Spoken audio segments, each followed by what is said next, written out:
Hi hello ನಮಸ್ಕಾರ. ನಾನು ನಿಮ್ಮ ಡಾಕ್ಟರ್ ಲೋಕೇಶ್ ರಾಠೋಡ್. ಇವತ್ತೊಂದು ಹೊಸ ಸಂಚಿಕೆ ಪ್ರಾಥಮಿಕ ಮಾರುಕಟ್ಟೆಯ ಅನುಕೂಲಗಳು ಮತ್ತು ಅನಾನುಕೂಲಗಳ ಬಗ್ಗೆ ತಿಳ್ಕೊಳ್ಳೋಣ.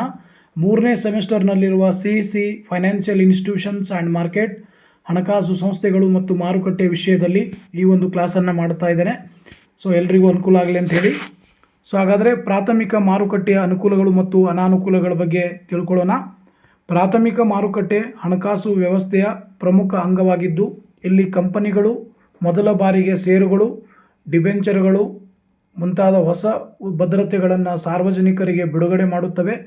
ಈ ಮಾರುಕಟ್ಟೆಯ ಮೂಲಕ ಉದ್ಯಮಗಳಿಗೆ ಅಗತ್ಯವಾದ ಬಂಡವಾಳ ಸಂಗ್ರಹವಾಗುತ್ತದೆ ಮತ್ತು ಹೂಡಿಕೆದಾರರಿಗೆ ಹೊಸ ಹೂಡಿಕೆ ಅವಕಾಶಗಳು ಲಭ್ಯವಾಗುತ್ತವೆ. ಆರ್ಥಿಕ ಅಭಿವೃದ್ಧಿಗೆ ಸಹಕಾರ ನೀಡುವ ಮೂಲಕ ಈ ಪ್ರಾಥಮಿಕ ಮಾರುಕಟ್ಟೆಯು ಹಲವು ಅನುಕೂಲಗಳನ್ನು ಹೊಂದಿದ್ದರೂ ಕೆಲವು ಅನಾನುಕೂಲಗಳು ಕೂಡ ಇವೆ. ಆದ್ದರಿಂದ ಪ್ರಾಥಮಿಕ ಮಾರುಕಟ್ಟೆಯ ಅನುಕೂಲ ಹಾಗೂ ಅನಾನುಕೂಲಗಳನ್ನು ತಿಳಿದುಕೊಳ್ಳುವುದು ಅತ್ಯಂತ ಅಗತ್ಯವಾಗಿರುತ್ತದೆ. ಅದಕ್ಕಿಂತ ಪೂರ್ವದಲ್ಲಿ ಪ್ರಾಥಮಿಕ ಮಾರುಕಟ್ಟೆ ಎಂದರೆ ಹೊಸದಾಗಿ ಹೊರಡಿಸಲಾದ ಷೇರುಗಳು ಮತ್ತು ಸಾಲಪತ್ರಗಳನ್ನು ಮೊದಲ ಬಾರಿಗೆ ಹೂಡಿಕೆದಾರರಿಗೆ ಮಾರಾಟ ಮಾಡುವ ಮಾರುಕಟ್ಟೆಯನ್ನು ಪ್ರಾಥಮಿಕ ಮಾರುಕಟ್ಟೆ ಎಂದು ಕರೆಯುತ್ತಾರೆ. ಅಥವಾ ಕಂಪನಿಗಳು, ಸರ್ಕಾರಗಳು ಮತ್ತು ಇತರೆ ಸಂಸ್ಥೆಗಳು ಮೊದಲ ಬಾರಿಗೆ ತಮ್ಮ ಷೇರುಗಳು, ಬಾಂಡುಗಳು ಅಥವಾ ಡಿಬೆಂಚರ್ಗಳಂತಹ ಹೊಸ ಭದ್ರತೆಗಳನ್ನು ನೇರವಾಗಿ ಹೂಡಿಕೆದಾರರಿಗೆ ಮಾರಾಟ ಮಾಡುವ ಮಾರುಕಟ್ಟೆಯನ್ನು ಪ್ರಾಥಮಿಕ ಮಾರುಕಟ್ಟೆ ಎಂದು ಕರೆಯುತ್ತಾರೆ. ಆದ್ದರಿಂದ ಪ್ರಾಥಮಿಕ ಮಾರುಕಟ್ಟೆ ಅಂತಕ್ಕಂಥದ್ದು ಬಹಳಷ್ಟು ಪ್ರಾಮುಖ್ಯತೆ ಪಡೆದುಕೊಂಡಿರ್ತಕ್ಕಂಥ ಒಂದು ಮಾರುಕಟ್ಟೆಯಾಗಿದೆ ಹಣಕಾಸು ಸಂಸ್ಥೆಗಳು ಮತ್ತು ಮಾರುಕಟ್ಟೆ ವಿಷಯದಲ್ಲಿ. ಸೊ ಪ್ರಾಥಮಿಕ ಮಾರುಕಟ್ಟೆ ಹಣಕಾಸು ವ್ಯವಸ್ಥೆಯ ಒಂದು ಪ್ರಮುಖ ಅಂಗವಾಗಿದ್ದು, ಇದು ಹೂಡಿಕೆದಾರರಿಗೆ ಹೊಸ ಹೂಡಿಕೆ ಅವಕಾಶಗಳು ಲಭ್ಯವಾಗುವಂತೆ ಮಾಡುತ್ತೆ ಅನ್ನೋದನ್ನು ಇಲ್ಲಿ ನಾವು ಗಮನಿಸಬೇಕಾಗ್ತದೆ. ಹಾಗಾಗಿ ಹೊಸದಾಗಿ ಹೊರಡಿಸಲಾಗಿರ್ತಕ್ಕಂಥ ಷೇರುಗಳು, ಸಾಲಪತ್ರಗಳನ್ನು ಮೊದಲ ಬಾರಿಗೆ ಹೂಡಿಕೆದಾರರಿಗೆ ಮಾರಾಟ ಮಾಡುವಂಥ ಒಂದು ಪ್ರಕ್ರಿಯೆಯನ್ನು ಈ ಒಂದು ಮಾರುಕಟ್ಟೆ ಒಳಗೊಂಡಿರುತ್ತೆ. ಸೊ ಈಗ ನಾವು ಅನುಕೂಲಗಳನ್ನು ತಿಳ್ಕೊಳ್ಳೋಣ. ಮೊದಲಿಗೆ ಪ್ರಾಥಮಿಕ ಮಾರುಕಟ್ಟೆ ಅನುಕೂಲಗಳು. ಪ್ರಾಥಮಿಕ ಮಾರುಕಟ್ಟೆಯ ಪ್ರಮುಖ ಅನುಕೂಲವೆಂದರೆ ಇಲ್ಲಿ ನಿಗಮಗಳು ಹೂಡಿಕೆದಾರರಿಂದ ನೇರವಾಗಿ ಹಣವನ್ನು ಸಂಗ್ರಹಿಸಬಹುದು. ಇದು ಸಾಲಗಳನ್ನು ತೀರಿಸಲು, ತಮ್ಮ ಕಾರ್ಯಾಚರಣೆಗಳಿಗೆ ಹಣಕಾಸು ಒದಗಿಸಲು ಮತ್ತು ತಮ್ಮ ವ್ಯವಹಾರಗಳನ್ನು ವಿಸ್ತರಿಸಲು ಅನುವು ಮಾಡಿಕೊಡುತ್ತದೆ. ಇತರ ಕೆಲವು ಅನುಕೂಲಗಳೆಂದರೆ, ಮೊದಲನೇ ಅಂಶ ಬಂಡವಾಳ ಸಂಗ್ರಹಣೆ. ಕಂಪನಿಗಳು ಹೊಸ ಷೇರುಗಳು ಮತ್ತು ಡಿಬೆಂಚರ್ಗಳನ್ನು ಬಿಡುಗಡೆ ಮಾಡಿ ದೀರ್ಘಕಾಲೀನ ಬಂಡವಾಳವನ್ನು ಸಂಗ್ರಹಿಸಬಹುದು. ಕಂಪನಿಗಳು ಮತ್ತು ಸರ್ಕಾರಗಳು ಹೊಸ ಭದ್ರತೆಗಳನ್ನು ಮೊದಲ ಬಾರಿಗೆ ಮಾರಾಟ ಮಾಡುವ ಮೂಲಕ ದೊಡ್ಡ ಪ್ರಮಾಣದ ಬಂಡವಾಳವನ್ನು ನೇರವಾಗಿ ಸಂಗ್ರಹಿಸಬಹುದು. ಕಂಪನಿಗಳು ತಮ್ಮ ವ್ಯವಹಾರದ ವಿಸ್ತರಣೆ ಅಥವಾ ಹೊಸ ಯೋಜನೆಗಳಿಗಾಗಿ ಸಾರ್ವಜನಿಕರಿಂದ ನೇರವಾಗಿ ಬಂಡವಾಳವನ್ನು ಸಂಗ್ರಹಿಸಲು ಇದು ಸುಲಭವಾದ ಮಾರ್ಗವಾಗಿದೆ.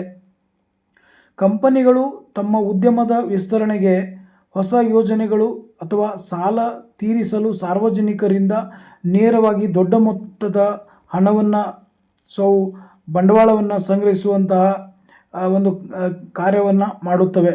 ಇದು ಪ್ರಾಥಮಿಕ ಮಾರುಕಟ್ಟೆಯಲ್ಲಿ ಕಂಡುಬರ್ತಕ್ಕಂತಹ ಒಂದು ಪ್ರಮುಖವಾದಂತಹ ಅನುಕೂಲವಾಗಿರುತ್ತದೆ. ಬಂಡವಾಳವನ್ನು ಸಂಗ್ರಹಿಸಿಕೊಳ್ತಕ್ಕಂಥ ಒಂದು ಅನುಕೂಲವನ್ನು ಪ್ರಾಥಮಿಕ ಮಾರುಕಟ್ಟೆಯಲ್ಲಿ ಹೊಂದಿದೆ ಅನ್ನೋದನ್ನು ನಾವು ಇಲ್ಲಿ ಗಮನಿಸಬೇಕಾಗ್ತದೆ. ಹಾಗಾಗಿ ಪ್ರಾಥಮಿಕ ಮಾರುಕಟ್ಟೆ ಅಂತಕ್ಕಂಥದ್ದು ಕಂಪನಿಗಳು ಹೊಸ ಷೇರುಗಳನ್ನು ಮತ್ತು ಡಿಬೆಂಚರ್ಗಳನ್ನು ಬಿಡುಗಡೆ ಮಾಡಿ ದೀರ್ಘಕಾಲೀನ ಬಂಡವಾಳವನ್ನು ಸಂಗ್ರಹಿಸಲಿಕ್ಕೆ ಅದು ಕ್ರಮ ಕೈಗೊಳ್ಳುತ್ತದೆ. ಮತ್ತು ಕಂಪನಿ, ಸರ್ಕಾರಗಳು ಹೊಸ ಭದ್ರತೆಗಳು ಮೊದಲ ಬಾರಿಗೆ ಮಾರಾಟ ಮಾಡುವ ಮೂಲಕ ದೊಡ್ಡ ಪ್ರಮಾಣದ ಬಂಡವಾಳವನ್ನು ನೇರವಾಗಿ ಸಂಗ್ರಹಿಸುವಂತಹ ಒಂದು ಕಾರ್ಯವನ್ನು ಮಾಡ್ತದೆ. ಹಾಗಾಗಿ ಪ್ರಾಥಮಿಕ ಮಾರುಕಟ್ಟೆ ಅನುಕೂಲ ಬಂಡವಾಳ ಸಂಗ್ರಹಣೆ. ಎರಡನೇ ಅಂಶ ಹೊಸ ಹೂಡಿಕೆ ಅವಕಾಶಗಳಿಗೆ ಪ್ರವೇಶ. ಪ್ರಾಥಮಿಕ ಮಾರುಕಟ್ಟೆಯು ಹೂಡಿಕೆದಾರರಿಗೆ ದ್ವಿತೀಯ ಮಾರುಕಟ್ಟೆಯಲ್ಲಿ ಲಭ್ಯವಿಲ್ಲದ ಹೊಸ ಹೂಡಿಕೆ ಅವಕಾಶಗಳಿಗೆ ಪ್ರವೇಶವನ್ನು ಒದಗಿಸುತ್ತದೆ. ಆಕರ್ಷಕ ಮೌಲ್ಯಮಾಪನದಲ್ಲಿ ಕಂಪನಿಯಲ್ಲಿ ಆರಂಭಿಕ ಹೂಡಿಕೆ ಮಾಡುವುದರಿಂದ ಭವಿಷ್ಯದಲ್ಲಿ ಕಂಪನಿಯ ಬೆಳೆದ ನಂತರ ನಿಮ್ಮ ಆದಾಯವನ್ನು ಗಮನಾರ್ಹವಾಗಿ ಹೆಚ್ಚಿಸಬಹುದು. ಸಾಮಾನ್ಯ ಹೂಡಿಕೆದಾರರಿಗೆ ಕಂಪನಿಯು ಆರಂಭಿಕ ಹಂತದಲ್ಲೇ IPO ಮೂಲಕ, ಇನಿಷಿಯಲ್ ಪಬ್ಲಿಕ್ ಆಫರಿಂಗ್ ಮೂಲಕ ಕಡಿಮೆ ಬೆಲೆಗೆ ಷೇರುಗಳನ್ನು ಖರೀದಿಸಲು ಮತ್ತು ಭವಿಷ್ಯದಲ್ಲಿ ಉತ್ತಮ ಲಾಭ ಪಡೆಯಲು ಅವಕಾಶ ಸಿಗುವಂತೆ ಮಾಡುತ್ತದೆ. ಇದು ಹೊಸ ಹೂಡಿಕೆಗೆ ಅವಕಾಶಗಳಿಗೆ ಪ್ರವೇಶವನ್ನು ನೀಡುವುದು ಅನುಕೂಲವಾಗಿರುತ್ತದೆ. ಮೂರನೇ ಅಂಶ, ಕಡಿಮೆ ವೆಚ್ಚ. ಹೊಸ ಷೇರುಗಳ ವಿತರಣೆಯ ಸಮಯದಲ್ಲಿ ಬ್ರೋಕರ್ಗಳ ಶುಲ್ಕ ಇರುವುದಿಲ್ಲ ಅಥವಾ ಅತಿ ಕಡಿಮೆ ಇರುತ್ತದೆ. ಇದು ಹೂಡಿಕೆದಾರರಿಗೆ ಲಾಭದಾಯಕ. ಸಾಲದ ಹಣಕಾಸಿಗೆ ಹೋಲಿಸಿದರೆ ನಿಧಿ ಸಂಗ್ರಹಣೆ ವೆಚ್ಚ ಕಡಿಮೆ ಇರಬಹುದು. ಸೊ ಕಡಿಮೆ ವೆಚ್ಚ ಇದು ಕೂಡ ಅನುಕೂಲ ಅಂತ ಹೇಳಬಹುದು. ನಾಲ್ಕನೇ ಅಂಶ, ಹೆಚ್ಚು ನಿಯಂತ್ರಿಸಲ್ಪಟ್ಟಿದೆ. ಪ್ರಾಥಮಿಕ ಮಾರುಕಟ್ಟೆಯಲ್ಲಿ ಸೆಕ್ಯುರಿಟಿಗಳನ್ನು ಅಂದರೆ ಭದ್ರತೆಗಳನ್ನು ನೀಡುವ ಸಂಸ್ಥೆಗಳು ಭಾರತೀಯ securities and exchange board of India ನಿಗದಿಪಡಿಸಿದಂಥ ಹಲವಾರು ಕಠಿಣ ನಿಯಂತ್ರಣ ಅವಶ್ಯಕತೆಗಳನ್ನು ಪಾಲಿಸಬೇಕಾಗತ್ತೆ. ಅಂತಹ ಬಿಗಿಯಾದ ನಿಯಮಗಳು ಪಾರದರ್ಶಕತೆಯಿಂದ ಖಚಿತಪಡಿಸುತ್ತವೆ ಮತ್ತು ಹೂಡಿಕೆದಾರರ ಹಿತಾಸಕ್ತಿಗಳನ್ನು ರಕ್ಷಿಸುವಂತಹ ಒಂದು ಕಾರ್ಯವನ್ನು ಇವುಗಳು ಮಾಡುತ್ತದೆ. ಹಾಗಾಗಿ ಇದು ಹೆಚ್ಚು ನಿಯಂತ್ರಿಸಲ್ಪಟ್ಟಿದೆ. ಇದು ಒಂದು ಅನುಕೂಲ ಅಂತ ಹೇಳಬಹುದು ನಾವು ಪ್ರಾಥಮಿಕ ಮಾರುಕಟ್ಟೆಯಲ್ಲಿ. ಸೊ ಹಾಗಾಗಿ ಪ್ರಾಥಮಿಕ ಮಾರುಕಟ್ಟೆಯ ಅನುಕೂಲಗಳು, ಸೊ ಹೊಸ ಹೂಡಿಕೆಗೆ ಅವಕಾಶಗಳ ಪ್ರವೇಶವನ್ನು ನೀಡುವುದು, ಇದು ಕಡಿಮೆ ವೆಚ್ಚವನ್ನು ಒಳಗೊಂಡಿರುತ್ತದೆ, ಇದು ಹೆಚ್ಚು ನಿಯಂತ್ರಿಸಲ್ಪಟ್ಟಿದೆ ಎನ್ನುವುದನ್ನು ಇಲ್ಲಿ ನಾವು ಗಮನಿಸಬೇಕಾಗ್ತದೆ. ಸೊ ಆದ್ದರಿಂದ ಇದು ಪ್ರಮುಖವಾದ ಅನುಕೂಲಗಳನ್ನು ಒಳಗೊಂಡಿದೆ. ಅದೇ ರೀತಿ ಅದರ ಮುಂದುವರಿದ ಭಾಗ, ಆರಂಭಿಕ ಹೂಡಿಕೆದಾರರಿಗೆ ನಿರ್ಗಮನ. ಪ್ರಾಥಮಿಕ ಮಾರುಕಟ್ಟೆ ನಿರ್ದಿಷ್ಟವಾದ IPO ಮಾರುಕಟ್ಟೆ ಆರಂಭಿಕ ಹೂಡಿಕೆದಾರರು ತಮ್ಮ ಪಾಲನ್ನು ಸಾರ್ವಜನಿಕರಿಗೆ ಮಾರಾಟ ಮಾಡುವ ಮೂಲಕ ಕಂಪನಿಯಿಂದ ಹೊರಬರಲು ಅಥವಾ ತಮ್ಮ ಹಿಡುವಳಿಗಳನ್ನು ಕಡಿಮೆ ಮಾಡಲು ಅನುವು ಮಾಡಿಕೊಡುತ್ತದೆ. ತಮ್ಮ ಹಿಡುವಳಿಗಳನ್ನು ದಿವಾಳಿ ಮಾಡುವ ಮೂಲಕ ಪ್ರವರ್ತಕರು ಮತ್ತು ಆರಂಭಿಕ ಹೂಡಿಕೆದಾರರು ತಮ್ಮ ಹೂಡಿಕೆಗಳಿಂದ ಲಾಭವನ್ನು ಪಡೆಯಬಹುದು. ಸೊ ಹಾಗಾಗಿ ಆರಂಭಿಕ ಹೂಡಿಕೆದಾರರಿಗೆ ನಿರ್ಗಮನ ಅನ್ನುವ ಒಂದು ಅನುಕೂಲವನ್ನು ಇಲ್ಲಿ ಪ್ರಾಥಮಿಕ ಮಾರುಕಟ್ಟೆ ಅಂತಕ್ಕಂಥದ್ದು ಹೊಂದಿದೆ. ಅದೇ ರೀತಿಯಾಗಿ ಆರ್ಥಿಕ ಬೆಳವಣಿಗೆಯು ಕೂಡ ಪ್ರಾಥಮಿಕ ಮಾರುಕಟ್ಟೆಯ ಒಂದು ಪ್ರಮುಖವಾದ ಅನುಕೂಲವಾಗಿದೆ. ಹೂಡಿಕೆದಾರರ ನಿಧಿಯನ್ನು ಉತ್ಪಾದಕ ಬಳಕೆಗೆ ಒಳಪಡಿಸುವ ಮೂಲಕ ಪ್ರಾಥಮಿಕ ಮಾರುಕಟ್ಟೆಯು ಉದ್ಯಮಶೀಲತೆ, ನಾವೀನ್ಯತೆ, ಉದ್ಯೋಗ ಸೃಷ್ಟಿ ಮತ್ತು ಉಳಿತಾಯವನ್ನು ಉತ್ಪಾದಕ ವಲಯಗಳಿಗೆ ವರ್ಗಾಯಿಸಿ ಉದ್ಯೋಗ ಮತ್ತು ಸಂಪತ್ತನ್ನು ಸೃಷ್ಟಿಸುತ್ತದೆ. ಸೊ ಆರ್ಥಿಕ ಅಭಿವೃದ್ಧಿಗೆ ಉತ್ತೇಜನ ನೀಡುತ್ತದೆ. ದೇಶದ ಆರ್ಥಿಕ ಬೆಳವಣಿಗೆಯಲ್ಲಿ ಮಹತ್ವದ ಪಾತ್ರವನ್ನು ವಹಿಸುತ್ತದೆ. ಒಟ್ಟಾರೆ ಆರ್ಥಿಕ ಅಭಿವೃದ್ಧಿಯನ್ನು ಬೆಳೆಸಲು ಸಹಾಯ ಮಾಡುತ್ತದೆ ಅನ್ನೋದನ್ನು ಇಲ್ಲಿ ನಾವು ಗಮನಿಸಬೇಕಾಗ್ತದೆ. ಇದು ಪ್ರಾಥಮಿಕ ಮಾರುಕಟ್ಟೆಯ ಅನುಕೂಲಗಳಲ್ಲಿ ಇದು ಕೂಡ ಒಂದು ಪ್ರಮುಖವಾದ ಅನುಕೂಲವಾಗಿದೆ. ಆರಂಭಿಕ ಹೂಡಿಕೆದಾರರಿಗೆ ನಿರ್ಗಮನ, ಆರ್ಥಿಕ ಬೆಳವಣಿಗೆ ಅಂತಕ್ಕಂಥದ್ದು. ಅದೇ ರೀತಿಯಾಗಿ ಪಾರದರ್ಶಕತೆ ಮತ್ತು ನ್ಯಾಯಯುತ ಬೆಲೆ ನಿಗದಿ, ಇದು ಕೂಡ ಪ್ರಾಥಮಿಕ ಮಾರುಕಟ್ಟೆಯ ಒಂದು ಅನುಕೂಲವಾಗಿದೆ. ಪ್ರಾಥಮಿಕ ಮಾರುಕಟ್ಟೆಯಲ್ಲಿನ ವಹಿವಾಟುಗಳು ಪಾರದರ್ಶಕವಾಗಿರುತ್ತವೆ ಮತ್ತು ಆದ್ದರಿಂದ ಹೂಡಿಕೆಯ ಸುರಕ್ಷಿತ ಮಾಧ್ಯಮವಾಗಿದೆ. ಬೆಲೆ ನಿಗದಿ ಮತ್ತು ಹಂಚಿಕೆಯ ಪ್ರಕ್ರಿಯೆಗಳಲ್ಲಿ ಪಾರದರ್ಶಕತೆ ಮತ್ತು ನ್ಯಾಯೋಚಿತ ಕಾರ್ಯವಿಧಾನವನ್ನು ಖಾತ್ರಿಪಡಿಸುತ್ತದೆ. ಇದಲ್ಲದೆ ನ್ಯಾಯಯುತ ಬೆಲೆ ನಿಗದಿ ಕಾರಣವಾಗುವ ಹಲವಾರು ಅಂಶಗಳನ್ನು ಪರಿಗಣಿಸಿ ಅಂಡರ್ ರೈಟರ್ಗಳ ಸೆಕ್ಯೂರಿಟಿಗಳ ಬೆಲೆ ನಿಗದಿಯನ್ನು ನಿರ್ಧರಿಸುತ್ತಾರೆ ಅನ್ನೋದನ್ನು ಇಲ್ಲಿ ನಾವು ಗಮನಿಸಬೇಕಾಗತ್ತೆ. ಇದು ಕೂಡ ಪಾರದರ್ಶಕತೆ ಮತ್ತು ನ್ಯಾಯಯುತ ಬೆಲೆ ನಿಗದಿ ಕೂಡ ಒಂದು ಅನುಕೂಲವಾಗಿರುತ್ತದೆ. ಕಡಿಮೆ ಅಪಾಯಕ್ಕೆ ಒಳಪಟ್ಟಿರುತ್ತದೆ. ಅಂದರೆ ಪ್ರಾಥಮಿಕ ಮಾರುಕಟ್ಟೆಯ ಮೂಲಕ ಭದ್ರತೆಗಳನ್ನು ಅಥವಾ ಸೆಕ್ಯೂರಿಟಿಗಳನ್ನು ನೀಡುವ ಕಂಪನಿಗಳು ವೈವಿಧ್ಯೀಕರಣದಿಂದಾಗಿ ಅಪಾಯದ ಕಡಿತಕ್ಕೆ ಒಳಪಟ್ಟಿರುತ್ತವೆ. ಅಂದರೆ ಹೂಡಿಕೆದಾರರು ಮಾರುಕಟ್ಟೆಯಾದ್ಯಂತ ಬಹು ಹಣಕಾಸು ಸಾಧನಗಳಲ್ಲಿ ಹೂಡಿಕೆ ಮಾಡುವ ಮೂಲಕ ತಮ್ಮ ಅಪಾಯವನ್ನು ಕಡಿಮೆ ಮಾಡಬಹುದು.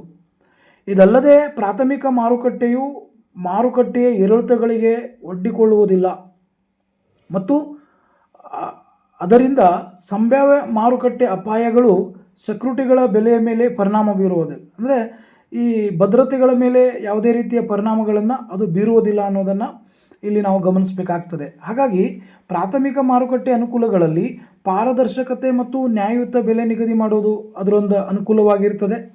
ಅದೇ ರೀತಿಯಾಗಿ ಕಡಿಮೆ ಅಪಾಯ ಒಳಪಟ್ಟಿರುತ್ತದೆ ಅನ್ನೋದು ಕೂಡ ಅದರ ಒಂದು ಅನುಕೂಲಗಳಲ್ಲಿ ನಾವು ಅಧ್ಯಯನ ಮಾಡುತ್ತೇವೆ.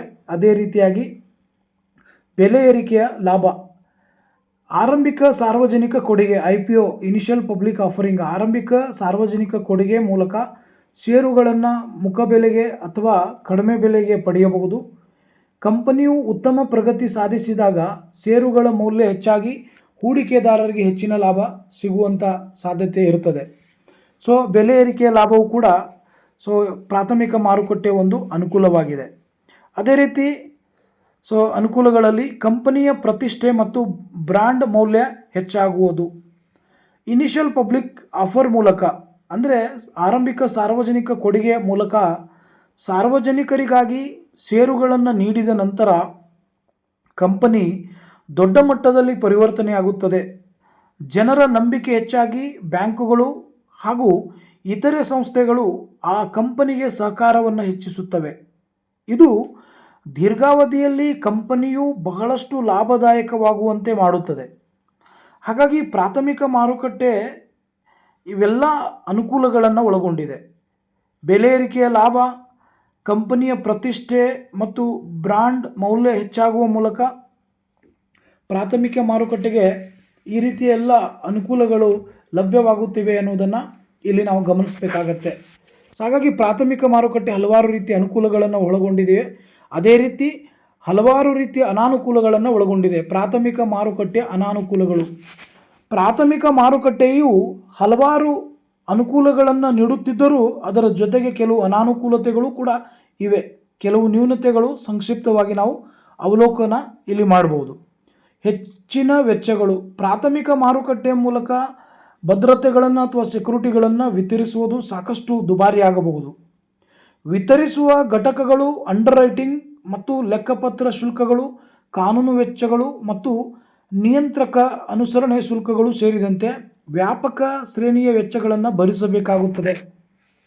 ಹಾಗಾಗಿ ಹೆಚ್ಚಿನ ವೆಚ್ಚಗಳು ಅಂತಕ್ಕಂಥದ್ದು ಪ್ರಾಥಮಿಕ ಮಾರುಕಟ್ಟೆಯ ಒಂದು ಅನಾನುಕೂಲವಾಗಿದೆ. ಎರಡನೇ ಅಂಶ ಸೀಮಿತ ಮಾಹಿತಿ ಮತ್ತು ಪಾರದರ್ಶಕತೆಯ ಕೊರತೆ. ಪ್ರಾಥಮಿಕ ಮಾರುಕಟ್ಟೆಯು ತುಲನಾತ್ಮಕವಾಗಿ ಹೊಸ ಮತ್ತು ತಿಳಿದಿಲ್ಲದ ಘಟಕಗಳ ಒಳಗೊಂಡಿರುತ್ತದೆ. ಇದು ಹೂಡಿಕೆದಾರರಿಗೆ ಕಂಪನಿಯ ಮಾಹಿತಿಯನ್ನು ಪ್ರವೇಶಿಸಲಿಕ್ಕೆ ಕಷ್ಟವಾಗಿರಿಸುತ್ತದೆ. ವಿತರಿಸುವ ಘಟಕದ ಸುತ್ತಲೂ ಹೆಚ್ಚಿನ ಮಾಹಿತಿ ಇಲ್ಲದಿರುವುದರಿಂದ ನಿರೀಕ್ಷೆಗಳು ಮತ್ತು ಅಪಾಯಗಳನ್ನು ನಿಖರವಾಗಿ ನಿರ್ಣಯಿಸುವುದು ಸವಾಲಿನ ಸಂಗತಿಯಾಗಿದೆ. ಇಲ್ಲಿ ಹೂಡಿಕೆದಾರರಿಗೆ ಕಂಪನಿಯ ಬಗ್ಗೆ ಸಂಪೂರ್ಣ ಮತ್ತು ವಿಶ್ವಾಸಾರ್ಹ ಮಾಹಿತಿಯು ಲಭ್ಯವಿರುವುದಿಲ್ಲ.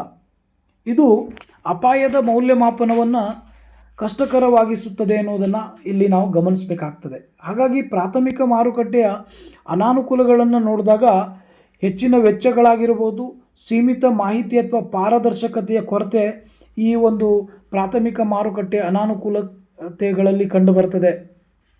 ಹಾಗಾಗಿ ಪ್ರಾಥಮಿಕ ಮಾರುಕಟ್ಟೆ ಹಲವಾರು ರೀತಿಯ ಅನಾನುಕೂಲತೆಗಳನ್ನು ಒಳಗೊಂಡಿರುವುದು. ಆ ಅನಾನುಕೂಲತೆಗಳನ್ನು ನೋಡಿದಾಗ ಇಲ್ಲಿ ಅದಕ್ಕೆ ತಗುಲುವಂಥ ವೆಚ್ಚ ಆಗಿರ್ಬೋದು ಅಥವಾ ನಿಖರವಾದ ಮಾಹಿತಿ ಇಲ್ಲದೇ ಇರುವುದಾಗಿರ್ಬೋದು. ಅದೇ ರೀತಿ ಅದರ ಮುಂದುವರಿದ ಭಾಗದಲ್ಲಿ ನೋಡೋದಾದರೆ ಹೆಚ್ಚಿನ ವಿತರಣಾ ವೆಚ್ಚಗಳು, ವ್ಯಾಪಕವಾದ ದಾಖಲಾತಿ, ಕಾನೂನು, ಲೆಕ್ಕಪತ್ರ ನಿರ್ವಹಣೆ, ಅಂಡರ್ ರೈಟಿಂಗ್ ಮತ್ತು ನಿಯಂತ್ರಕ ಅನುಸರಣೆ ಶುಲ್ಕಗಳಿಂದಾಗಿ ಸೆಕ್ಯೂರಿಟಿಗಳನ್ನು ನೀಡುವುದು ಕಂಪನಿಗೆ ದುಬಾರಿಯಾಗಬಹುದು. ಅಂಡರ್ ರೈಟರ್ಗಳ ಶುಲ್ಕಗಳು, ನಿಯಂತ್ರಕ ಶುಲ್ಕಗಳು ಮತ್ತು ಮಾರ್ಕೆಟಿಂಗ್ ವೆಚ್ಚಗಳು ಹೆಚ್ಚಾಗಿರುತ್ತವೆ. ಇದು ಕಂಪನಿಗೆ ನಿವ್ವಳ ಆದಾಯವನ್ನು ಕಡಿಮೆ ಮಾಡುತ್ತದೆ. ಇದು ಆದ್ದರಿಂದ ಇದನ್ನು ಒಂದು ಅನಾನುಕೂಲ ಅಂತ ಹೇಳಬಹುದು, ಹೆಚ್ಚಿನ ವಿತರಣಾ ವೆಚ್ಚಗಳು ಅಂತಕ್ಕಂಥದ್ದು. ಅದೇ ರೀತಿಯಾಗಿ ನಾಲ್ಕನೇ ಅಂಶ ಅಧಿಕ ಮೌಲ್ಯಮಾಪನದ ಸಾಧ್ಯತೆ. ಮಾರುಕಟ್ಟೆಯ ಭಾವನೆ ಮತ್ತು ಬೇಡಿಕೆಯ ಆಧಾರದ ಮೇಲೆ ಆರಂಭಿಕ ಬೆಲೆಯನ್ನು ನಿಗದಿಪಡಿಸಲಾಗುತ್ತದೆ.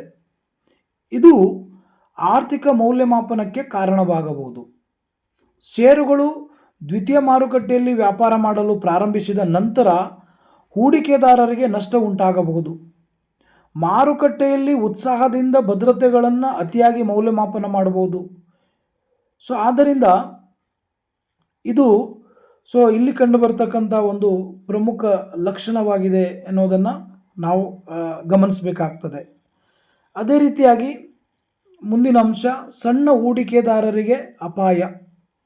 ಹೆಚ್ಚಿನ ಬೇಡಿಕೆ ಸಂದರ್ಭದಲ್ಲಿ ಸಣ್ಣ ಹೂಡಿಕೆದಾರರಿಗೆ ಅವರು ಅರ್ಜಿ ಸಲ್ಲಿಸಿದ ಪೂರ್ಣ ಸಂಖ್ಯೆಯ ಷೇರುಗಳನ್ನು ಹಂಚಿಕೆ ಮಾಡಲಾಗುವುದಿಲ್ಲ. IPO ಇನಿಷಿಯಲ್ ಪಬ್ಲಿಕ್ ಆಫರ್ಗಳು ಓವರ್ ಸಬ್ಸ್ಕ್ರೈಬ್ ಆದಾಗ ಸಣ್ಣ ಹೂಡಿಕೆದಾರರಿಗೆ ಹಂಚಿಕೆ ಸಿಗದಿರುವ ಸಾಧ್ಯತೆ ಇರುತ್ತೆ ಅನ್ನೋದನ್ನು ಇಲ್ಲಿ ನಾವು ಗಮನಿಸಬಹುದು. ಅದೇ ರೀತಿಯಾಗಿ ಮಾರುಕಟ್ಟೆಯ ಅಪಾಯ ಅಂತಕ್ಕಂತಹ ಅನಾನುಕೂಲತೆ ಕಂಡುಬರುತ್ತದೆ ಪ್ರಾಥಮಿಕ ಮಾರುಕಟ್ಟೆಯಲ್ಲಿ. IPO ಪ್ರಕ್ರಿಯೆ ಸಮಯದಲ್ಲಿ ಕೆಲವು ಬೆಲೆ ಸ್ಥಿರತೆಯ ಹೊರತಾಗಿಯೂ ಭದ್ರತೆ ಆಧಾರವಾಗಿರುವ ಮೌಲ್ಯವು ದ್ವಿತೀಯ ಮಾರುಕಟ್ಟೆಯನ್ನು ತಲುಪಿದ ನಂತರ ವಿಶಾಲ ಮಾರುಕಟ್ಟೆ ಅಪಾಯಗಳು ಏರಿಳಿತಗಳಿಗೆ ಒಳಪಟ್ಟಿರುತ್ತವೆ. ಮಾರುಕಟ್ಟೆಯ ಭಾವನೆ ಮತ್ತು ಬೇಡಿಕೆಯಿಂದಾಗಿ ಅತಿಯಾದ ಮೌಲ್ಯಮಾಪನ ಆಗುವ ಅಪಾಯವಿದೆ. ಇದು ನಂತರ ಬೆಲೆ ತಿದ್ದುಪಡಿಗೆ ಕಾರಣವಾಗಬಹುದು.